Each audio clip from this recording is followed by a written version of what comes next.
కేసులో అరెస్ట్ అయిన ఢిల్లీ సీఎం కేజ్రీవాల్ సుప్రీంకోర్టును ఆశ్రయించారు. ఎక్సైజ్ కేసులో సీబీఐ తనను అరెస్టు చేయడాన్ని సవాల్ చేస్తూ పిటిషన్ దాఖలు చేశారు. తన అరెస్టు రిమాండ్పై ఢిల్లీ కోర్టు జారీ చేసిన ఉత్తర్వులు చట్టవిరుద్ధమని పేర్కొన్నారు కేజ్రీవాల్.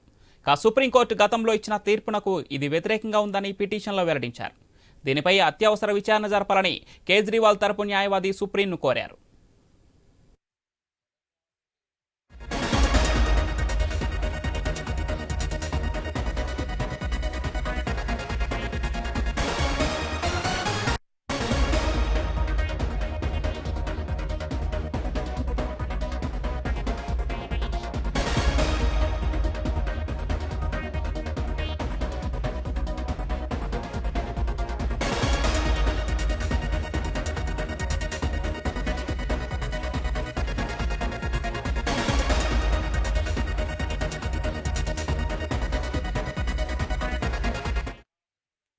లిక్కర్ కేసులో అరెస్ట్ అయిన ఢిల్లీ సీఎం కేజ్రీవాల్ సుప్రీంకోర్టును ఆశ్రయించారు.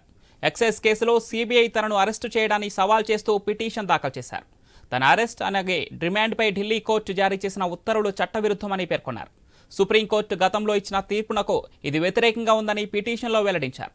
దీనిపై అత్యవసర విచారణ జరపాలని కేజ్రీవాల్ తరపు న్యాయవాది సుప్రీంను కోరారు. దీనిపై మరింత సమాచారం మా ఢిల్లీ ప్రతినిధి రామకృష్ణ ఫోన్ లైన్ అందిస్తారు. ఎస్ రామకృష్ణ. అయితే సిబిఐ అరెస్ట్ పై సుప్రీంకోర్టును ఆశ్రయించారు కేజ్రీవాల్. అరెస్టు రిమాండ్ చట్టవిరుద్ధమంటూ కూడా కేజ్రీవాల్ పిటిషన్ వేశారు. మరి కేజ్రీవాల్ పిటిషన్ సుప్రీంకోర్టు విచారణకు స్వీకరించింది. గతంలో ఎన్ఫోర్స్మెంట్ డైరెక్టరేట్ విషయాల్లో బెయిల్ అయితే వచ్చింది, కానీ సుప్రీంకోర్టులో బెయిల్ వచ్చింది ఎన్ఫోర్స్మెంట్ ఈడీ అరెస్ట్ కేసులో. మరి సిబిఐ అరెస్ట్ కేసుకు సంబంధించి బెయిల్ ఇంకా రాలేదు. ఆ బెయిల్ కూడా వస్తే కేజ్రీవాల్ బయటకు వచ్చే అవకాశం ఉంది. మరి ఈ రోజు కేజ్రీవాల్ దానికి సంబంధించి కూడా పిటిషన్ వేశారు కాబట్టి ఈ రోజు ఆ పిటిషన్ నేపథ్యంలో విచారణ స్వీకరిస్తే ఒకవేళ కానీ బెయిల్ వచ్చినట్టుకైతే కేజ్రీవాల్ ఈ సిబిఐ కేసు కూడా బెయిల్ వస్తే మాత్రం కేజ్రీవాల్ బయటకు వచ్చే అవకాశం ఉంది. ఎందుకంటే రెండు కేసుల్లో బెయిల్ రావాల్సింది కంపల్సరీగా. ఒక కేసులో బెయిల్ వచ్చి ఇంకో కేసులో బెయిల్ రానందున వల్ల ఇప్పటిదాకా కూడా కేజ్రీవాల్ బెయిల్ వచ్చినప్పటికీ కూడా జైల్లోనే తిహార్ జైల్లో ఉండాల్సిన పరిస్థితి ఏర్పడింది.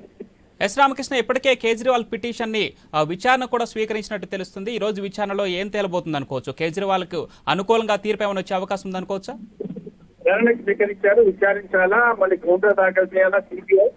మరి కౌంటర్ దాఖలు చేసిన తర్వాత వాటిని బేస్ చేసుకొని ఫర్దర్ గా మూవ్మెంట్ ఉంటుంది కోర్టుది. అంటే ఇమీడియట్ గా వాళ్ళు విచారణ స్వీకరించారు కానీ ఇప్పటికిప్పుడే బెయిల్ ఇచ్చేయరు. టేక్ టైం 1 or 2 days పడచ్చు. లేదంటే సిబిఐ అప్లికేషన్ మళ్ళీ వాదోపవాదం జరగచ్చు. ఆ తర్వాతే అప్పుడు బెయిల్ వచ్చే అవకాశం ఉంది. Right Ramakrishna, thank you.